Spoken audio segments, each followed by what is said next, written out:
So hello guys, ఇవాళ వీడియోలో మనం ఏసర్ ఆఫ్టర్ సేల్ సర్వీస్ గురించి అయితే మాట్లాడుకోబోతున్నాం. నాకైతే ఒక ఇష్యూ వచ్చిందని చెప్పాను కదా, అదైతే హీటింగ్ ఇష్యూస్. హీటింగ్ ఇష్యూలో నాకు CPU 100 degrees అయితే టచ్ అయిపోతానింది ఫ్రీక్వెంట్గా. నేనైతే జనరల్ క్యాజువల్గా FPS అవి ఇవి చూస్తున్నా కొత్త గేమ్స్కి ఎంత వస్తుంది, ఎంత హిట్ అవుతుంది అనేసి. And memory usage, FPS usage అంతా చూస్తున్నాను, FPS స్కోర్ అంతా చూస్తున్నాను అనమాట. చూస్తుంటే 98, 100 అలా ఫ్లక్చువేట్ అవుతుంది. ఫ్రీక్వెంట్గా 100 అయితే ఉంటుంది, 98 కూడా తక్కువే. అందుకనేసి నేను ఎంఎస్ ఆఫ్టర్ బర్నర్ చూస్తున్నా. అది ఏమైనా ప్రాబ్లం ఉండొచ్చు, దాంట్లో ఇష్యూ ఏమైనా ఉండొచ్చు అనేసి నేను ప్రేడేటర్ సెన్స్ కూడా పెట్టుకొని చూశాను అనమాట. వెనకాల ట్యాబ్లో పెట్టుకొని చూస్తే దాంతో కూడా 100 చూపిస్తుంది. అండ్ GPU కూడా 92 అయితే చూపిస్తుంది. ఫస్ట్ ఫ్యూ డేస్ 90 ఉన్నింది. నెక్స్ట్ నేను సాఫ్ట్వేర్ అప్డేట్ అవి ఇవి చేసిన అప్పుడు దానివల్ల అనేసి చెప్పలేను నేను, బట్ 92 అయితే వెళ్ళిపోయింది. అంటే ఇప్పుడు కూడా 92 ఉంటుంది, ఫస్ట్లో కూడా నేను చూసుకున్నాను కరెక్ట్గా. అండ్ 92 వెళ్ళిపోయింది. సో నెక్స్ట్ నేను ఇంకా సాఫ్ట్వేర్ అప్డేట్ చేశాను, అన్ని అప్డేట్స్ చేశాను. విండోస్ అప్డేటు, నెక్స్ట్ బయోస్ అప్డేట్ అన్నీ చేశాను. ఇష్యూ అయితే సార్ట్ అవ్వలేదు నా సైడ్ నుంచి అయితే, అన్నీ చేశాను నేను.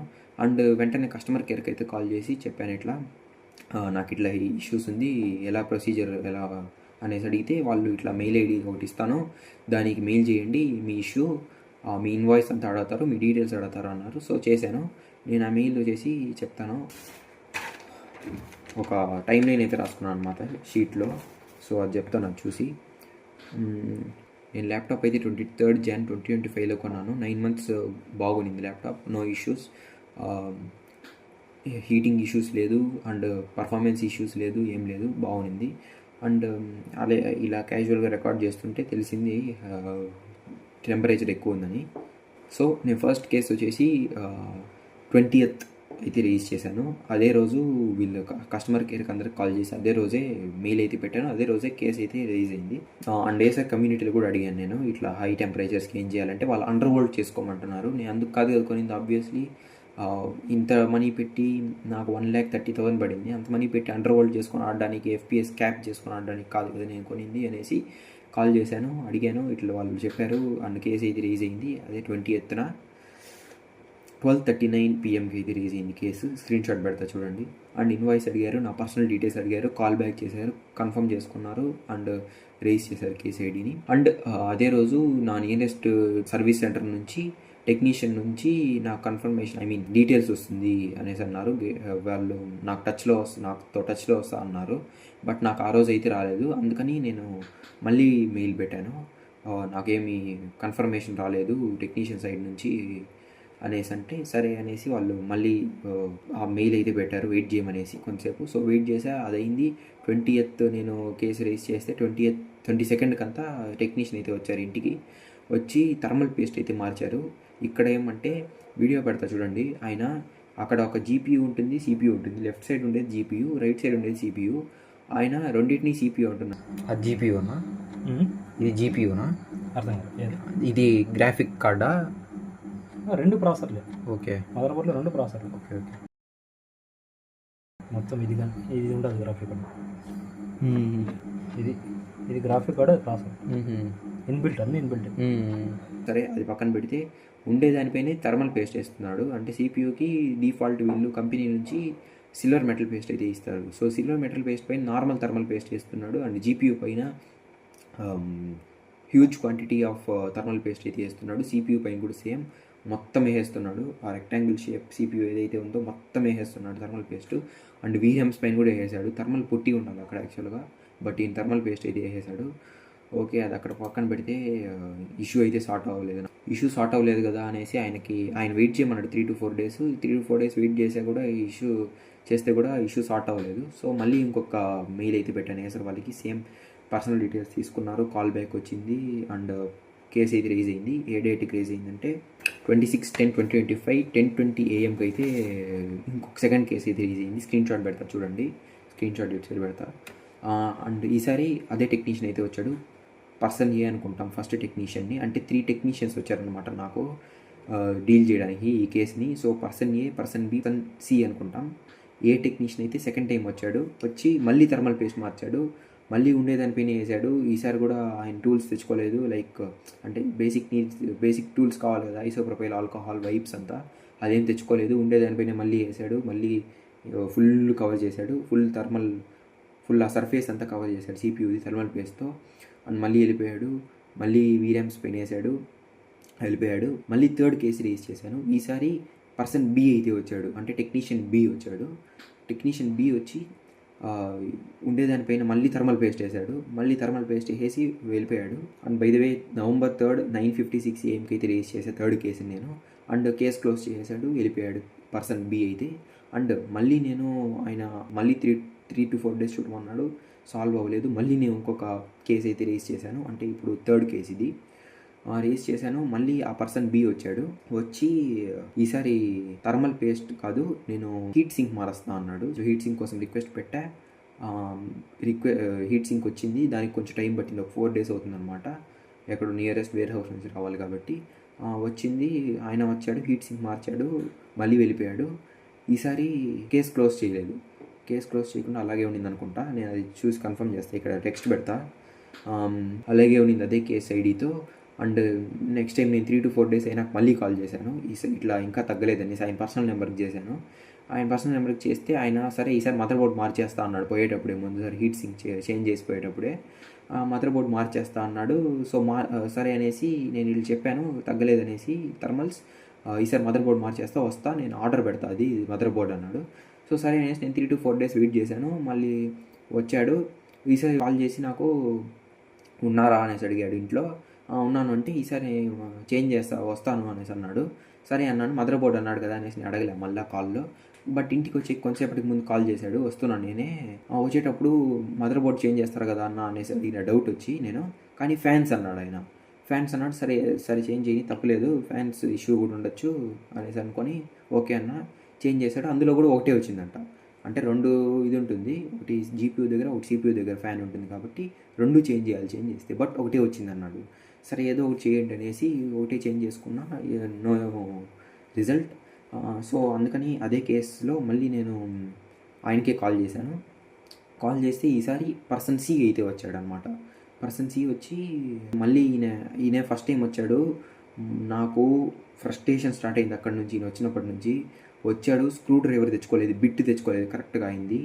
అంటే నా ప్యానెల్ చూశాడు, ప్యానెల్ తగ్గట్టుగా బిట్ ఉంటుంది కదా, దానికి తగ్గట్టుగా స్క్రూ డ్రైవర్ బిట్ అది తెచ్చుకోలేదు. అన్నీ ట్రై చేశాడు ఆయన దగ్గర ఉండే బిట్లంతా, బట్ ఏది పనికి రాలేదు. అండ్ మళ్ళీ ఆయన అది తెచ్చుకోలే అని చెప్పే దాని బదులు ఇంకోటి చెప్పాడు. ఏమంటే ఒక టూల్ ఉంటుంది మా దగ్గర సాఫ్ట్వేర్, అది రన్ చేస్తే సిపియూ ఇష్యూ జీపీయూ ఇష్యూ తెలుస్తుంది అనేసి అన్నాడు. సరే ఇంకా కరెక్ట్ ఆయన చెప్పేది కూడా అలా టెస్ట్ చేసుకుంటారేమో వీళ్ళు అనేసి నేను కూడా వదిలేసి ఆయన అడగలే స్క్రూ డ్రైవర్ గురించి. సరే ఇంక నెక్స్ట్ టైం 1 week అయ్యాక వచ్చాడు. ఇద్దరు వచ్చారు ఈసారి. ఫస్ట్ వచ్చాడు కదా టెక్నీషియన్ ఏ, ఆయన వచ్చాడు. టెక్నీషియన్ సి ఆయన కూడా వచ్చాడు. ఇద్దరు వచ్చారు, చూశారు, బ్యాక్ ప్యానల్ ఓపెన్ చేశారు. ఈసారి కూడా టెక్నీషియన్ సి అయితే టూల్ తెచ్చుకోలేదు. టెక్నీషియన్ ఏ దగ్గర ఉండే టూల్తో ఓపెన్ చేశాడు. బ్యాక్ ప్యానల్ ఓపెన్ చేసి మదర్ బోర్డ్ అన్ని తీశాడు. కొత్త మదర్ బోర్డ్ అయితే తెచ్చాడు. ఫస్ట్ టైం కూడా తెచ్చాడు. టెక్నీషియన్ సి ఫస్ట్ టైం వచ్చాడు కదా అప్పుడు తెచ్చాడు. బట్ ఆయన దగ్గర బిట్ లేదు, సో అందుకని తిరుక్కొని వెళ్ళిపోయినాడు. బై ద వే ఈయన 70 kilometers దూరం నుంచి వస్తాడు నా ఇంటికి. ఎవరైనా ముగ్గురు అంతే, 70 kilometers దూరం నుంచి వస్తారు, ఊరికైనా తిరుక్కొని వెళ్ళిపోతారు. నాకు టైం వేస్ట్, వాళ్ళకి టైం వేస్ట్, అన్నీ జరిగిందనమాట. సో నెక్స్ట్ ఈయన person A and person C అయితే వచ్చారనమాట. వచ్చి చూశారు, బ్యాక్ ప్యానల్ ఓపెన్ చేశారు, మదర్ బోర్డ్ ఓపెన్ చేశారు, చూశారు, అన్నీ డిస్కనెక్ట్ చేశారు. స్క్రీన్, బ్యాటరీ అన్నీ డిస్కనెక్ట్ చేశారు. మదర్ బోర్డుకు ఉండే లింక్స్ అన్నీ డిస్కనెక్ట్ చేసి చూస్తే ఆయన దగ్గర థర్మల్ పేస్ట్ లేదంట. ఇది తెలియకుండా ఈయన 70 kilometers దూరం నుంచి వచ్చారు. ఇద్దరు వచ్చారు థర్మల్ పేస్ట్ లేకుండా. అంటే కంపెనీ వాళ్ళు ఇచ్చిందే థర్మల్ పేస్ట్ ఉంది, అది నేను సర్చ్ చేస్తే అది కూడా వాడచ్చు అన్నారు. బట్ వీళ్ళు సిల్వర్ పేస్ట్ అన్నారు కాబట్టి సరే ఇంక వదిలేసే, సిల్వర్ పేస్టే డిఫాల్ట్గా వస్తుంది కాబట్టి అదే ఉన్నీలే అనేసి నేను కూడా వదిలేసా. టైం ఇచ్చి చెప్పిన అప్పటికే నాకు వర్క్ ఉంటుంది, బిన్నే చేయండి అన్నా అనేసి. అంటే సరే చేసేద్దాం, నెక్స్ట్ మండేకి అంతా వచ్చేసేస్తాము, పక్కా ఫిక్స్ అయిపోతుంది అన్నారు. నెక్స్ట్ మండే కాదు, ఆ రోజు మండే, సాటర్డేకి అంతా వచ్చి ఫిక్స్ చేస్తా అన్నారు. సాటర్డే కాల్ చేసా, ఇంకా ప్రోడక్ట్ రాలే అన్నారు. నాకు ప్రోడక్ట్ కోడ్ ఇచ్చారు ట్రాక్ చేసుకోవడానికి. సో నేను ట్రాక్ చేస్తే రాలేదు, సో వదిలేసాను నేను. అంటే ఆ రోజు ఈవినింగే వచ్చిందనమాట, సాటర్డే ఈవినింగ్. ఇంకా సండే క్లోజ్ కాబట్టి వదిలేసా. మండే వచ్చేస్తా అన్నారు. మండే కాల్ చేస్తే వాళ్ళు సిల్వర్ పేస్ట్ పంపించలేదు, మదర్ బోర్డు పంపించారు, ఇంకోటి రెండో మదర్ బోర్డు అంటారు. సో ఇంకేం చేయలేక నేను మళ్ళీ వెయిట్ చేశాను. ఇట్లా చెప్పాను, ఇట్లా మీరు డిలే చేస్తున్నారు, వస్తారు ఏం చేయరు, మళ్ళీ వెళ్ళిపోతారు, డిలే చేస్తున్నారు అనేసి అంత ట్విట్టర్లో కూడా ట్వీట్ చేసి ఇక్కడ పెడతా చూడండి. అండ్ ఇన్స్టాగ్రామ్ కూడా డిఎం చేశాను వాళ్ళకి, అది కూడా ఇక్కడ పెడతా చూడండి. వీళ్ళకి ఏం మెసేజ్ పెట్టినా వీళ్ళు ఒకే ఒక reply, please allow us some time, your patience is much important for us అంటారు. అంతే, అడిగి క్లోజ్ అయిపోతుంది వాళ్ళ టెక్స్ట్. ఏం పెట్టినా అంటే నాకు సిల్వర్ పేస్ట్ వస్తుందన్నారు కదా, దాంతోపాటు థర్మల్ పుట్టి మర్చిపోతారు వీళ్ళు ఖచ్చితంగా అనేసి టెక్నీషియన్స్ పైన కాన్ఫిడెన్స్ అనమాట నాకు. సో అందుకని టెక్నీషియన్ అన్నకు ఫోన్ చేసి ఇట్లా థర్మల్ పుట్టి కూడా కావాలంటే, అది నేను రిక్వెస్ట్ అయితే పెట్టాను, వస్తుందో రాదో తెలియదు అంటాడు. సో ఇక్కడ ఏం ప్రాబ్లమో నాకు తెలియదు, వాళ్ళకి తెలుసుకోవడం ఎందుకు వస్తారు 70 కిలోమీటర్స్ దూరం నుంచి అనేసి అడుగుతున్నాను నేను. వస్తారు మళ్ళీ థర్మల్ పుట్టి మర్చిపోతారు అనేసి నేను అన్నకు కాల్ చేసా. మీరే కనుక్కోండి ఒకసారి కస్టమర్ కేర్ని అన్నాడు అన్న. కస్టమర్ కేర్కి కాల్ చేసా, ఇట్లా అడిగా, థర్మల్ పేస్ట్తో పాటు థర్మల్ పుట్టి కూడా వస్తుందా అంటే వస్తుంది అన్నాడు, ఒక ప్యాక్గా ఉంటుందన్నారు వాళ్ళు కస్టమర్ కేర్. అందుకని నేను వాళ్ళు కరెక్ట్గా చెప్తుంటారో లేదో అనేసి నేను మెయిల్లో కూడా అడిగాను. అందరూ అదే చెప్తారు, please allow us some time, your patience is much important for us to work on this case అంటారు. అంతే, అడిగైపోతుంది అనమాట. మళ్ళీ ఏమైనా పెడితే సేమ్ ఇదే కాపీ పేస్ట్ పెడతారు. సో అందుకని నేను వదిలేసాను. అండ్ ఈరోజు కరెక్ట్గా, ఈరోజు డేట్ 20th December 2025, ఈరోజు కరెక్ట్గా టెక్నీషియన్ అన్న కాల్ చేశాడు. కాల్ చేసి ఇట్లా వస్తున్నాడు టెక్నీషియన్ ఏ కాల్ చేశాడు. కాల్ చేసి టెక్నీషియన్ సి వస్తున్నాడు, రిసీవ్ చేసుకో ఆయన్ని అన్నాడు. సో వెయిట్ చేస్తున్నాను నేను. టెక్నీషియన్ ఏ కాల్ చేసి, నువ్వు ల్యాప్టాప్ ఎత్తుకొని నేను చెప్పిన ఏరియాకి రా, అక్కడ వస్తే మనము చేసేద్దాం ఇది అన్నారు. అంటే ఏరియా కూడా అదేదో థర్డ్ పార్టీ, అంటే వీళ్ళది కాదు, ఆథరైజ్ సర్వీస్ సెంటర్ కాదు, ఏదో సర్వీస్ సెంటర్, అదేదో రోడ్ సైడ్ సర్వీస్ సెంటర్ దగ్గరికి రమ్మన్నారు. నాకు తెలియదు అక్కడ ఏం జరుగుతుందో. సో నేను రానని చెప్పాను. యాక్చువల్గా కంపెనీ వచ్చేసి ఇంటికి పంపిస్తారు కదా టెక్నీషియన్ని, మీరు ఎందుకు పిలుస్తున్నారంటే లైటింగ్ లేదన్నారు ఫస్ట్ టెక్నీషియన్ ఏ. నెక్స్ట్ నేను ఇట్లా రానని టెక్నీషియన్ ఏకి చెప్పేశాను. టెక్నీషియన్ సి ఫోన్ చేశారు నాకు. ఫోన్ చేసి ఇలా రిక్వెస్ట్ చేస్తున్నాను, నేను మిమ్మల్ని ఇక్కడికి రండి, చేసేద్దాము, ఇక్కడ నాతో పాటు ఇంకో టెక్నీషియన్ కూడా ఉన్నాడు, ఇక్కడ టూల్స్ అంతా ఉంది, లైటింగ్ ఉంది, అంతా పక్కా ఉంది అన్నాడు. సార్ చెప్తాననేసి నేను ఒప్పుకోలేదు. నేను వచ్చేసి వారంటీ ఇష్యూస్ ఏమైనా వస్తుందేమో నేను ఇట్లా బయట వెళ్తే అనేసి, నాకు అఫీషియల్ మెయిల్ ఒకటి కావాలి మీ సైడ్ నుంచి అనేసి అన్నాను. సో అడిగితే వాళ్ళు నేను కన్ఫర్మ్ చేసి చెప్తా అనేసి కాల్ కట్ చేశారు. అండ్ నెక్స్ట్ టైం ఫోన్ చేశారు. ఇంకప్పటికే నా ఫ్యూజ్లు ఎగిరిపోయినాయి, నాకు ఫ్రస్ట్రేషన్ ఫుల్ పీక్స్లోకి వెళ్ళిపోయింది. ఆ కన్ఫర్మేషన్ కుదరలేదంటే, అంటే వాళ్ళ సైడ్ నుంచి కన్ఫర్మేషన్ నాకు రాలేదంటే ఇంకా మండేనే అంట. ఈరోజు సాటర్డే, నేను రికార్డ్ చేసేది ఇప్పుడు సాటర్డే. మండేకి వస్తారంట. ఇంకా మండేకి నాకు వర్క్ ఉంటుంది, అండ్ మండే కంటే నేను సండే వర్క్ చేసుకుంటా. సో ల్యాప్టాప్ కావాలి, అండ్ అట్లా పనులు ఉంటుంది కాబట్టి నాకు ఇంకా అప్పటికే కావాలి, మీరు వచ్చేయండి, ఏదో ఒకటి అయితే అయింది. అండ్ ఫ్లేమ్స్ చేస్తుందంట, ఏమైనా ఇష్యూస్ వచ్చిందంటే, అండ్ ట్యాగ్ టీమ్ సపోర్ట్ ఉండదంట. అవంతా కరెక్టే, ఏమైనా ఇష్యూస్ వచ్చిందంటే పార్ట్స్ ఖరాబ్ అవుతాయి, ఫ్లేమ్స్ వస్తాయి, అన్నీ వస్తాయి, రిస్క్ ఉంది. అందుకనేసి వీళ్ళు ఎక్కడికో పిలవడం అయితే కరెక్ట్ కాదు నాకు తెలిసి. అండ్ ఇదైతే ముందే చెప్పాలి వాళ్ళు, అంటే నాకు 4 వరకు వర్క్ ఉంటుంది. సో నేను 4 పైన రమ్మన్నా. 4 పైన వీళ్ళు ఇప్పుడు వచ్చి 7, 8 ఆ ప్రాంతంలో ఫోన్ చేసి నాకు చీకటి, లైటింగ్ ఉండదు అంటున్నారు వీళ్ళు. అది ముందే తెలీదా అనేసి అడిగితే వాళ్ళు దానికి ఏదో చెప్తారు. కాల్ రికార్డింగ్స్ కూడా ఉన్నాయి, కుదిరితే పెడతాను. దానికి ఏదో చెప్తున్నారు వీళ్ళు. అండ్ వాళ్ళకైతే కుదరలేదంట, ట్యాగ్ టీమ్ అయితే రాలేదంట. అండ్ నేను ఫుల్ ఫ్రస్ట్రేట్ అయిపోయి నేను బాగా అడిగేశాను, 1.5 మంత్గా మీరు ఇట్లా చేస్తున్నారు, డిలే చేస్తూనే ఉన్నారు, నాకు అర్థమవుతుంది, మీరు వారంటీ అయిపోవడానికి చూస్తున్నారు, వారంటీ అయిపోయిందంటే ఇంక సర్వీస్ ఆపేయచ్చు కదా అనేసి చూస్తున్నారు అనేసి అంటే, అదంతా మళ్ళీ దానికి ఏదో ఒకటి సంథింగ్ డిఫెండ్ చేసుకుంటాడు ఆయన. చేసుకున్నాక ఇంకా చెప్పినాను, నా చేతుల్లో ఏం లేదు, ముందు వచ్చిన టెక్నీషియన్ తప్పు అంటారు, దానికి నేనేం చేయను, ఆయన ఏం చేయడు, ఇది కంప్లీట్ ప్యూర్లీ ఏసర్ తప్పు. ఇది టెక్నీషియన్స్ ఇంటి మారుస్తూ ఉంటే మాకు ఆయనకి ఆర్గ్యుమెంట్స్ జరుగుతుంది ఖచ్చితంగా, నాకు ఆయనకి టెక్నీషియన్కి. ఆయన తప్పు ఏం లేదు, దాంతో థర్డ్ టెక్నీషియన్ ఆయన ఫస్ట్ నుంచి ఆయన డీల్ చేసి ఉంటే 1.5 మంత్గా మీరే చేస్తున్నారు అనేసి అనొచ్చు నేను కూడా. ఆయనది మిస్టేక్ లేదు, నాది మిస్టేక్ లేదు ఆ పాయింట్లో మాత్రం. బట్ ఈయన డిలే చేస్తుంది మాత్రం, స్క్రూ డ్రైవర్ తెచ్చుకోకుండా, ఇంకా థర్మల్ పేస్ట్ తెచ్చుకోకుండా డిలే చేసింది మాత్రం కంప్లీట్లీ ఆయన తప్పే, అండ్ ఏసర్ తప్పు కూడా ఆబ్వియస్లీ. అండ్ ఇంకొక మెయిన్ ఇంపార్టెంట్ థింగ్ ఏంటంటే, నేను చెప్పేది ఎక్స్పీరియన్స్. టెక్నీషియన్స్కి అస్సలు ఎక్స్పీరియన్స్ లేదు, వాళ్ళే చెప్తున్నారు. కాల్ రికార్డింగ్స్ కూడా ఉంది నా దగ్గర, అండ్ వీడియో రికార్డింగ్స్ కూడా ఉందనుకుంటా. కాల్ రికార్డింగ్స్ అయితే ఉంది పక్కాగా. వాళ్ళే చెప్తున్నారు, ఇది నాకు first laptop, mother board replacement చేయడము అనేసి అంటున్నారు. ఏ కాన్ఫిడెన్స్తో నేను వీళ్ళకి ఈ ల్యాప్టాప్ ఇవ్వగలను ఇప్పుడు మదర్ బోర్డ్ రీప్లేస్ చేయమని? అండ్ ఆ రోజు ఇద్దరు టెక్నీషియన్స్ వచ్చారన్నాను కదా, ఆ రోజు కూడా వాళ్ళు బ్యాక్ ప్యానెల్ తీశారు, మదర్ బోర్డ్ డిస్కనెక్ట్ చేశారు అన్ని లింక్స్, దాంతో స్క్రీన్ కూడా ఉంటుంది కదా, స్క్రీన్ కనెక్షన్ కూడా ఉంటుంది కదా, అది డిస్కనెక్ట్ చేశాడు, మళ్ళీ కనెక్ట్ చేశారు ఆ స్క్రీన్ కనెక్షన్ అయితే మదర్ బోర్డ్కి. అండ్ ల్యాప్టాప్ ఆన్ చేశారు, ప్లగ్ఇన్ చేశారు, ప్లగ్ఇన్ నేను చేశాను, చూస్తే అది స్టటర్ అవుతుంది స్క్రీన్, అంటే బ్లాక్ షాడోస్ అయితే వస్తుంది, కరెక్ట్గా దాన్ని ఏమంటారు నాకైతే తెలియదు, బ్లాకిష్ సంథింగ్ షాడోస్ లాగా అయితే వస్తుంది, అంటే లూజ్ కనెక్షన్ ఉన్నప్పుడు లైట్స్ ఫ్లిక్కర్ అవుతుంది కదా, అలా ఇక్కడ స్క్రీన్ అయితే ఫ్లిక్కర్ అవుతుంది. అది చెప్తే ముందు నుంచే ఉంది అనేస్తున్నాడు. ముందు నుంచి ఉంటే నేను ఖచ్చితంగా కేసు రేజ్ చేస్తుంటాను కదా, కేసులో మెన్షన్ చేస్తుంటాను కదా, బట్ నేను ఏ మెయిల్లో అయితే మెన్షన్ చేయలేదు ఇట్లా స్క్రీన్ ఫ్లిక్కర్ అవుతుందని. సరే ఇంకా చూడండి అన్న, మీరు లేదు ఇప్పుడే చేశారు, ఇప్పుడు స్క్రీన్ కనెక్షన్ కరెక్ట్గా ఇచ్చినట్లేదు, అందుకే అలా అవుతుంది, మళ్ళీ బ్యాక్ ప్యానల్ ఓపెన్ చేసి చూడండి అంటే అప్పుడు చూసి ఫిక్స్ చేశారు. సో అలా ఉందన్నమాట వీళ్ళ టెక్నీషియన్స్ ఎక్స్పీరియన్స్, అలా ఉంది. ఇంకా వీళ్ళు మదర్ బోర్డ్ రీప్లేస్ చేశాక ఇంకేమవుతుందో చూడాలి. So guys, unknown service centre నుంచి అయితే వాళ్ళు అయితే వెళ్ళిపోయారు. అండ్ నెక్స్ట్ డే అంటే 2 days తర్వాత మండే 22nd 12/2025 అయితే వాళ్ళు వచ్చారు. ఆయన టెక్నీషియన్ సి అయితే వచ్చాడు, వచ్చి ఇంకా స్టార్ట్ చేశాడు మదర్ బోర్డ్ రీప్లేస్మెంట్, కొత్త మదర్ బోర్డ్ తెచ్చాడు, రీప్లేస్ చేశాడు. ఆల్మోస్ట్ ఒక 2 hours అయింది.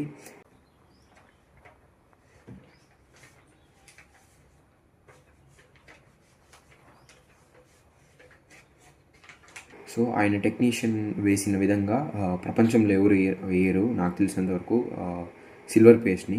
ఫస్ట్ ఆయన ఎలా చేస్తాడంటే హీట్ సింక్ని అయితే రిమూవ్ చేస్తాడు, రిమూవ్ చేసి ఫస్ట్ హీట్ సింక్ సైడ్ అయితే వేస్తాడు సిల్వర్ పేస్ట్ని. నెక్స్ట్ హీట్ సింక్ సైడ్ వేసినాక దాన్ని బడ్తో తీసి మళ్ళీ CPU పైన వేస్తాడు. సో అలా అయితే నాకు తెలిసి ప్రపంచంలో ఎవరు వేయరు. సేమ్ అలాగే GPU కూడా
మళ్ళీ థర్మల్ పేస్ట్ అయితే హీట్ సింక్కి వేస్తాడు, హీట్ సింక్ సైడ్ వేసి దాన్ని మళ్ళీ బడ్స్తో తీసి GPU పైన వేస్తాడు. సో అలా వేసినందుకు నాకు హీట్ అయితే జనరేట్ అవుతుంది ఇప్పటికి కూడా.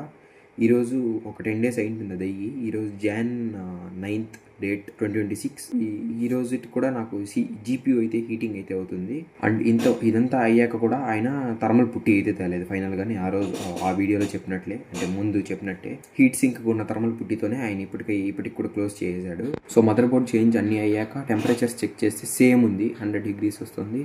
అండ్ GPU వచ్చేసి 90 సంథింగ్ వస్తుంది, 90+ వస్తుంది. అది చెప్తే ఇదంతా కామనే అనేసాడు ఆయన.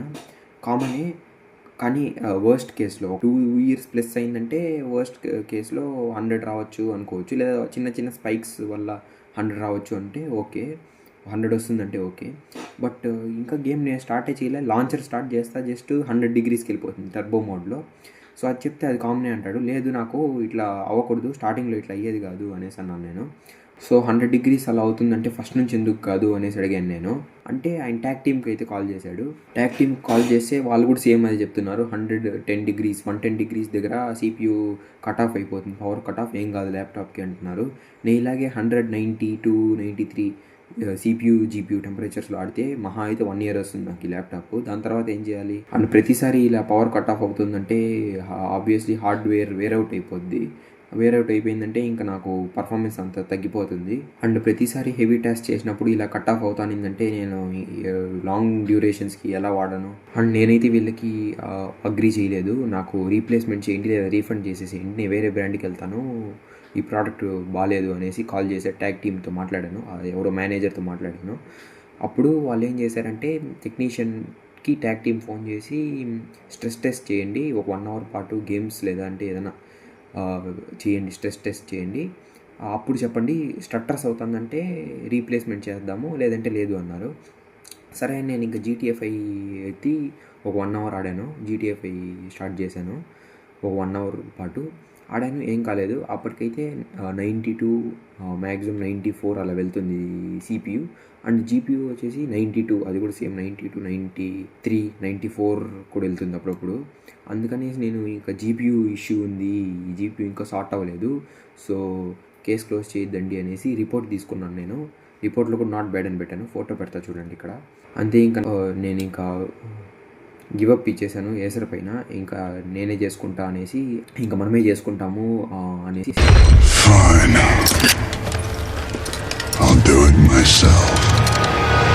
అది కాకుండా నా వారంటీ ఎక్స్పైర్ అయిపోతుంది. January 14th ఎక్స్పైర్ అయిపోద్ది వారంటీ. మళ్ళీ 8,000 పెట్టి నేను 1 ఇయర్కి చేసుకోవాలి. లేదంటే 2 ఇయర్స్ కావాలంటే 13,000 పెట్టి చేసుకోవాలి. మళ్ళీ ఇలా డిలే చేస్తూనే ఉంటారు వీళ్ళని థర్మల్ పేస్టింగ్కి దానికి పిలిస్తే. సో ఇంకా వేస్ట్ అని నేనే టూల్స్ కొనుక్కొని నేనే థర్మల్ పేస్ట్, థర్మల్ పుట్టి కొనుక్కొని చేసుకోవాలి. సో ఇప్పటికైతే CPUకి నేను బూస్ట్ మోడ్ అయితే ఆఫ్ చేసుకున్నాను, డిజేబుల్ చేసి పెట్టుకొని వాడుకుంటున్నా. పర్ఫార్మెన్స్ అయితే నాకు ఎక్కడ డ్రాప్ లేదు. అండ్ GPUకి అయితే ఇంకా నేను VRAMకి థర్మల్ పుట్టి కొనుక్కొని మార్చుకోవాల్సిందే, ఇంకేం చేయలేము. ఒక షార్ట్ వీడియో అయితే చేస్తాను టర్బో బూస్ట్ మోడ్ ఆఫ్ చేసుకోవడానికి ఏసర్ ప్రిడేటర్ ల్యాప్టాప్స్లో. అదైతే కంప్లీట్లీ వేస్ట్, ఊరికే టెంపరేచర్స్ ఎక్కువ చూపిస్తుంది. నేను FPS కూడా చూపిస్తాను, GTA 5 బెంచ్ మార్క్స్ రన్ చేసి టెంపరేచర్స్ చూపిస్తాను, FPS చూపిస్తాను, పవర్ బూస్ట్ మోడ్ ఆఫ్ చేసుకొని CPUది ఆన్ చేసి కూడా. అండ్ టెక్నీషియన్ అయితే చెప్పాడు ఇలా టెంపరేచర్స్ తగ్గుతుందో లేదో చూడండి, సాయంత్రం వరకు కంటిన్యూస్గా ఆడి ఒక 7 o'clockకి నేను కాల్ చేసి అడుగుతాను, టెంపరేచర్స్ తగ్గిందంటే ఓకే, లేదంటే కేసుని ట్యాగ్ టీమ్కి చెప్తాను, క్లోజ్ చేయను అనేసి అన్నాడు. బట్ అదే రోజు ఈవినింగ్, అదే రోజు నైట్ క్లోజ్ అయిపోయింది. అప్పుడు కరెక్ట్గా వీళ్ళైతే మెసేజ్ చేస్తారు ఏదో సాధించినట్లు. ఇక్కడ పెడతా చూడండి, ట్విట్టర్ హ్యాండిల్ నుంచి నాకైతే మెసేజ్ వచ్చింది, కేస్ క్లోజ్ చేసేసాము అనేసి. అది కూడా నా పర్మిషన్ లేకుండా, నేను అగ్రీ చేయకుండా. సో అది గైస్ నా ఎక్స్పీరియన్స్ అయితే ఏసర్ సర్వీస్తో. వర్స్ట్ అని చెప్పొచ్చు సర్వీస్, టెక్నీషియన్స్ ఇంకా వర్స్ట్ అని చెప్పొచ్చు, అండ్ ఆ వేర్ హౌస్ ఇంకా వర్స్ట్ అని చెప్పొచ్చు. వేర్ హౌస్ నుంచి పార్ట్స్ సగమే పంపిస్తారు, కరెక్ట్ పార్ట్స్ పంపిరు, డిలే చేస్తూనే ఉంటారు. సో ఎక్స్టెండెడ్ వారంటీ అయితే నేనైతే తీసుకోవట్లేదు. ఇప్పుడు January 14th ఎక్స్పైర్ అయిపోతుంది నాది. ఎక్స్టెండ్ అయితే నేను చేసుకోను. 8,000 అండ్ 13,000 అయితే వేస్ట్ దీనికి. సో నేనే చేసుకుంటాను థర్మల్ రీపేస్టింగ్ ఏదైనా ఉంటే. సో ఆ రీపేస్టింగ్ పైన కూడా నేనైతే వీడియో చేస్తాను. And turbo Boost mode of చేసుకోవడానికి కూడా ఒక షార్ట్ వీడియో అయితే చేస్తాను. సో అది నా ఇష్యూ అయితే. దీన్ని బట్టి మీరే డిసైడ్ అవ్వండి తీసుకోవాలా లేదా అనేసి. ఈ ల్యాప్టాప్, ఈ Acer products, generally Acer products అయితే ఇలాగే ఉంది. రీసెంట్గా టెక్కీ పాఠశాల అనే క్రియేటర్ కూడా ఇలాగే పెట్టారు ఏసర్ టీవీ అండ్ ల్యాప్టాప్ గురించి, గ్రీన్ లైన్ అండ్ ల్యాప్టాప్లో ఏదో ఇష్యూ గురించి వీడియో చెక్ చేయండి వెళ్ళి, టెక్కీ పాఠశాల గురించి. వాళ్ళు కూడా చెప్తున్నారు బాయ్కాట్ ఏసర్ అండ్ వీళ్ళ సర్వీస్ వర్స్ట్ గురించి అనేసి. బట్ నేను అదొక్కటి చెక్ చేయలేదు కొనేటప్పుడు, ఆఫ్టర్ సేల్ సర్వీస్. సో మీరు ఏ బ్రాండ్ తీసుకున్నా ఆఫ్టర్ సేల్ సర్వీస్ అయితే పక్కా చూడండి, ఎందుకంటే టూ మచ్ ఎక్స్పెన్సివ్ ఈ పార్ట్స్ అంతా. సో వీళ్ళు ఇలాగే డిలే చేస్తుంటారు పార్ట్స్ మార్చడానికి. నేను ట్విట్టర్లో ట్వీట్ పెట్టా అండ్ ఇన్స్టాగ్రామ్లో DM చేసా, ఈమెయిల్ చేస్తున్నా, ఏది రిప్లై ఇరు. జస్ట్ ఏమంటారంటే please wait for some time, we are working on your case, please be patient అంటారు అంతే, ఇంకేమంటారు పెద్దగా. మీరు ఏం పెట్టా అదే అంటారు. ఆటో చాట్ బాట్స్ ఉంటాయి కదా, అవి వాడతారో ఏమో తెలియదు, అది ఏం పెట్టినా అదే అంటుంది. గివ్ అస్ అలో అస్ సమ్ టైమ్ అనేసి. సో అది completely fed up with Acer service. Maybe few ఇయర్స్లో ఏమన్నా ఇంప్రూవ్ అవుతే అప్పుడు మీరు కన్సిడర్ చేయొచ్చు ఈ ప్రోడక్ట్స్, ఏసర్ ప్రోడక్ట్స్. బట్ అంతవరకు అయితే ఏసర్ దగ్గరికి అయితే వెళ్ళొద్దండి అసలు. Thank you. అండ్ ఈ వీడియోకి అయితే లైక్ చేయండి ఎవరైనా ఏసర్ ప్రోడక్ట్స్ కొనేకి ముందు చూస్తారు, ఎక్కువ రీచ్ వచ్చిందంటే. అండ్ షేర్ చేయండి ఎవరైనా మీ ఫ్రెండ్స్లో ఏసర్ ప్రోడక్ట్స్ ఉన్నా లేదు కొంటామనుకున్నా. అండ్ అంతే guys, thank you so much, bye bye. So అది గైస్ ఇవాళ వీడియో. నచ్చిందంటే లైక్ చేయండి, ఏదైనా మిస్టేక్స్ ఉంటే చెప్పండి, సోదిగా ఉంటే కూడా చెప్పండి. అండ్ షేర్ చేయండి ఎవరైనా ఏసర్ ప్రోడక్ట్స్ వాడే వాళ్ళకి. So thank you guys.